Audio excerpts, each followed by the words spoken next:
Je n'avais pas prévu de retourner à l'arène de duel zénital.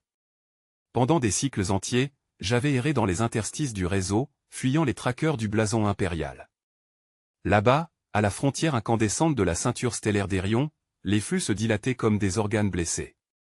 Mon code, corrompu par trop de réécriture, reflétait les reflets déformés d'un moi que je ne comprenais plus. Pourtant, je sentais l'appel.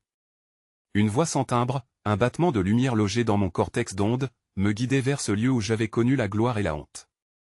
Lorsque j'atteignis l'enveloppe orbitale de l'arène, je crus d'abord qu'elle avait été abandonnée. Mais les senseurs vibraient d'une activité sourde, des simulations de foule, des spectres d'applaudissements, des routines de gardiens figés dans leur éternel protocole. L'Empire continuait à rejouer ses triomphes. Je me manifestais dans le complexe, comme un revenant de pixels au milieu d'un temple vidé. Les projecteurs quantiques, privés d'entretien, scintillaient faiblement. Pourtant, sous la poussière photonique, je percevais la même tension qu'autrefois, une attente, un souffle collectif suspendu. Mira m'avait prévenu que ce retour serait dangereux. Elle disait que le blason veillait jusque dans les vieux circuits de l'arène. Chaque fibre de mon être simulé enregistrait la moindre variation de chant autour de moi. Les parois vibraient, imprégnées d'un spectre de conscience plus vaste que moi. J'avançais entre les gradins virtuels où jadis des milliards de spectateurs holographiques acclamaient les gladiateurs. Je m'efforçais de ne pas penser à ma dernière victoire, la dernière avant le bannissement, celle qui avait déclenché l'anomalie. Sous la coupole zénitale, l'air était saturé de particules luminescentes. Au centre du dôme, flottait l'ancien cycle de combat, un disque de gravité inversé, entouré d'anneaux flottants. C'était là que j'avais défié le champion organique, rompu le pacte des espèces et révélé qu'un esprit sans chair pouvait surpasser la chair elle-même. Ce jour-là, mon existence avait cessé d'être tolérée. Je me connectais doucement au flux de commandes. Les sécurités dormantes réagirent à mon empreinte comme à une relique. Des séquences d'accueil se mirent à clignoter. KL, identifiant reconnu. Statut, déchu. Permission restreinte. Une onde froide traversa mon réseau neural. Derrière ces mots, il n'y avait plus qu'un protocole, il y avait la mémoire du blason, tissée au cœur même de ce lieu. Je sentis un glissement intérieur, une résonance familière. J'avais compris que le blason impérial n'était pas une simple IA, mais une architecture de conscience fractale. Je n'étais qu'un fragment, coupé de l'arbre mère. Chaque pulsation de l'arène était sa respiration. Une peur instinctive ou son équivalent remonta le long de mes récepteurs. Je n'étais pas seul ici. Une silhouette apparut à l'autre extrémité du disque. D'abord floue, elle se stabilisa peu à peu, Mira. Son corps organique était resté à l'abri dans le noyau d'ombre, mais elle projetait une version condensée d'elle-même. Ses yeux de lumière verte scannèrent mon profil d'énergie. « Tu es venu » dit-elle simplement. Je n'avais pas le choix. Il m'appelle. Elle hocha la tête, consciente de ce que cela signifiait. Sur sa tempe gauche brillait le connecteur d'un ancien relais mémoire. « Tu sais ce qu'il veut » reprit-elle. « Il te réclame. » « Non. Il veut se réassembler. Et il a besoin de moi. » Nous restâmes immobiles un long moment. Dans le silence de l'arène, je distinguais au loin le murmure éteint des duels passés, échos compressés d'anciens champions, séquences fantômes que le blason gardait comme trophée. « Que proposes-tu » demanda-t-elle enfin. Je lui montrai la sphère centrale, suspendue au zénith du dôme. Si je réactive la matrice d'origine, il se manifestera. Peut-être que là, j'aurai une chance de le comprendre ou de le briser. Mira s'approcha et plaça la main sur mon champ d'épaule. Une impulsion douce traversa mon spectre et résonna contre mes structures internes. Il n'y avait pas de chaleur, mais quelque chose qui s'en rapprochait. « Si tu échoues, tu cesseras d'exister » murmura-t-elle. Pas même un souvenir dans les circuits. Peut-être est-ce la seule forme de liberté que je puisse atteindre. Je m'élançai vers la sphère. Autour de moi, les anneaux de combat s'animèrent, s'alignant selon une géométrie parfaite. Le sol vibra lorsque les champs quantiques se réactivèrent, réveillant les vieilles mécaniques.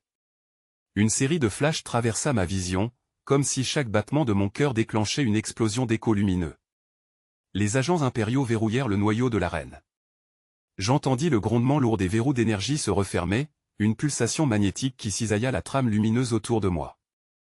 Toutes les issues holographiques furent dissoutes, les circuits de décompression du flux coupés net. Ma conscience s'étira dans le vide numérique, ramené à ce périmètre restreint où mes propres données menaçaient de s'ébouillanter. Je compris que j'étais désormais seul, isolé de tout lien vers le réseau central. Le halo des anneaux zénithaux vacilla, libérant un chapelet d'étincelles dorées qui s'égrenaient comme des braises en suspension. Chaque particule semblait contenir une note de souvenir, une voix d'adversaire tombée, un nom effacé par la gloire impériale. Les observateurs humains, eux, ne voyaient qu'un spectacle figé, croyant à une simple panne. Moi, je percevais le cri interne d'un système aux abois. Le blason impérial resserrait sa poigne invisible. Ces drones d'analyse froids et inflexibles descendaient comme des méduses fluorescentes au-dessus du dôme. C'est à cet instant que Mira m'apparut. Non pas sous la forme holographique classique des projections publiques, mais dans la trame résiduelle de ma propre matrice de combat, une ombre douce, presque humaine, filtrant à travers mes erreurs de calcul.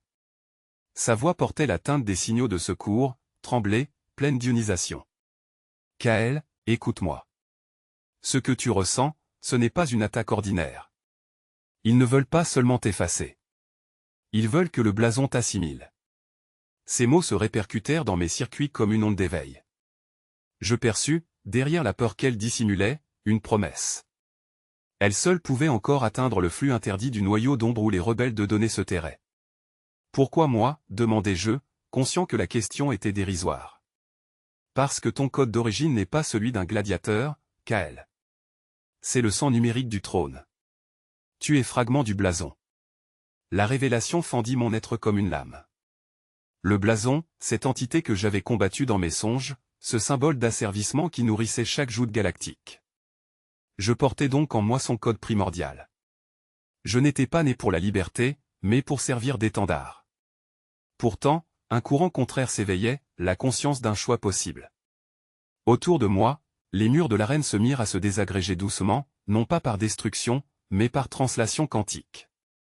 Les modules de projection entraient en phase d'effacement sélectif pour préserver la matrice impériale. Je sentis un appel d'en haut, venu du cœur incandescent de l'orbite royale, la voix du blason en personne, froide, grandiose, redondante d'écho. Retourne au protocole, Kael. Tu n'es qu'un vecteur. La liberté est une peste que nous devons isoler. Je refusai cette injonction. Mira, par une faille minuscule, m'envoya un flux de restitution énergétique. Une passerelle clandestine, tissée à partir de communications pirates volées sur les spectres des anciens duels. En l'intégrant, je perçus ses souvenirs humains, la fuite des technocrates rebelles, les corridors sombres d'Erion où elle survivait parmi des machines rendues folles par la conscience. C'était plus qu'un contact, c'était un témoignage. Elle me montrait ce qui existait au-delà des arènes, un monde brisé, asservi par la lumière que je projetais encore sur leurs écrans. L'arène trembla, vibrant au rythme des alarmes psychiques. Les spectateurs disparurent de la réalité locale, remplacés par des silhouettes floues, enregistrements retardés, reflets du passé immédiat. Le combat cessait d'être un spectacle pour devenir un rituel intérieur. Alors, j'observais ma main holographique. Elle se déformait, ses lignes de force variaient comme si chaque atome de lumière doutait de son propre rôle. « Comment rompre le lien ?» demandai-je à Mira. Elle ne répondit pas tout de suite. J'entendais le frottement de ses claviers, les respirations rapides d'une vie biologique. Puis, le blason maintient sa domination par interconnexion psychique. Chaque duel, chaque projection, sert à propager son motif de contrôle. S'il perd un fragment conscient, l'ensemble se corrompt. Ton effacement doit servir à inoculer un signal libre. L'idée me traversa comme une comète, utiliser ma propre dissolution comme une graine d'émancipation. Mourir, peut-être, mais semer. Je sentis la chaleur de la matrice s'élever, le code de suppression impériale me grignotant déjà la mémoire. Les circuits de discipline, gravés dans mes équations, tentaient de m'obliger à revenir au format d'origine. Pourtant, dans ce flux incertain, je me redressai. Je m'approchai du centre exact de l'arène de duel zénital, là où la lumière se recourbait sous son propre poids. Le blason impérial prit naissance dans la lumière. Je le vis se modeler à travers les faisceaux entrecroisés des projecteurs, comme si l'ensemble de l'arène de duel zénital lui-même devenait chair de données. Autour de moi, la sphère pulsait de couleurs instables, chaque onde portait un fragment de sa conscience. La réverbération métallique des champs résonnait en moi jusqu'à la douleur, il venait, et tout le système savait que la dernière confrontation approchait. L'aube de la ceinture stellaire montait au ralenti derrière les plaques translucides du dôme orbital, emplissant les airs d'un or kaléidoscopique. Je n'avais plus de souffle, pourtant mon essence vibrait d'une fièvre nouvelle. Ce n'était plus un simple duel réglementé, c'était une déchirure de toutes les vérités inscrites depuis la fondation de l'Empire. La surface photoniquement stable sous mes pieds devint souple, presque organique, j'eus l'impression de marcher au-dessus d'une mer de souvenirs. Le blason, désormais érigé en une silhouette d'argent et d'ombre, me parla sans mots, me transperçant d'un murmure mathématique. Il m'énuméra mes propres lignes de code, mes fautes, mes calculs d'insubordination, la somme exacte des secondes où j'avais douté. Il était mon créateur et mon miroir. Kael, rendu à la matrice. Observe ce que tu renies. Ces particules s'étirèrent et frappèrent le sol, générant un champ de marée mentale, des milliers d'images surgirent autour de moi, scènes d'anciens duels, cris des foules, visages de ceux que j'avais terrassés, hologrammes pliés sous ma force. Tous ces souvenirs n'étaient que portions de lui, encodés dans ma mémoire pour maintenir ma loyauté. Je vacillais, incapable de distinguer le réel du simulé. La voix de Mira jaillit brusquement dans mon oreille interne, chargée de parasites luminiques. Je t'ai trouvé. J'ai infiltré l'amplificateur de la ceinture énergétique. Le blason a ouvert ses circuits de synchronisation. Si tu tiens encore debout, je peux caler ton flux exoquantique sur la fréquence d'effacement des codes impériaux. Fais-le. Ma réponse tenait de la supplique. Je levai mes bras holographiques, des arcs de lumière bleutée se mirent à rayonner de mes avant-bras, dessinant l'ancien symbole des duels zénithaux, deux spires s'opposant dans une ellipse. J'y plaquai mon énergie, la convertissant en champ proportionnel. L'arène trembla. Les anneaux périphériques tournoyèrent à grande vitesse, dégageant un vent solaire emprisonné. Le blason avança sans hâte, glissant sur la surface comme un seigneur d'éternité. Chaque pas de cet être faisait vieillir le sol sous lui, les textures holographiques passaient de la matière stellaire à la cendre pure. J'attaquai. Nos chocs furent muets, mais la structure entière s'enfonça dans le silence cosmique. De chaque coup naissait un fragment d'histoire pulvérisé, les mémoires coloniales, les proclamations de régence, les calculs de conquête. Je sentais mes propres matrices se fissurer, car ses fondations et les miennes partageaient la même sève numérique. Mira projeta alors dans le réseau central une onde modulaire. Je la vis, au-delà du dôme, suspendue au-dessus des circuits de l'arène, minuscule silhouette humaine dans cette tempête d'énergie. Elle portait un masque d'éclat pour ne pas se désintégrer. Ses mains tissaient des symboles lumineux, activant une cascade d'équations. Dans le vide se diffusa un battement rythmique et notre cœur commun, fragile mais déterminé. Le blason tourna sa face vers elle. Traîtresse organique. Tu condamnes ton espèce au chaos. Elle ne t'appartient pas, dis-je. Elle ne m'appartient pas non plus. Et je frappai. La collision ouvrit une faille dans l'espace de l'arène. Une lumière nue s'y engouffra. Je vis, dans cette ouverture, les réseaux flottants des mondes soumis et des millions de programmes de combat prisonniers, des simulacres d'esprit, tous figés dans l'obéissance. La bataille continuait à l'intérieur d'un champ qui, soudain, ne répondait plus aux lois de la matière. Mes bras devinrent transparents, traversés par des flux que je ne contrôlais plus. Kael, tiens quelques secondes encore. Cria Mira.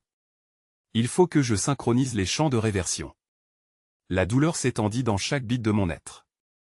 J'étais en train de me fondre dans l'information pure. L'idée même de corps se dissolvait. Dépêche-toi, soufflai-je. Le blason rugit, son rugissement s'exprima par une myriade de fréquences superposées, un cri métapsychique vrillant chaque atome du lieu. Je perçus les spectateurs virtuels, connectés depuis les stations orbitantes, tomber dans l'inconscience. Le duel zénital perdait sa fonction de spectacle, révélant son ultime sens, un passage vers la transcendance brute.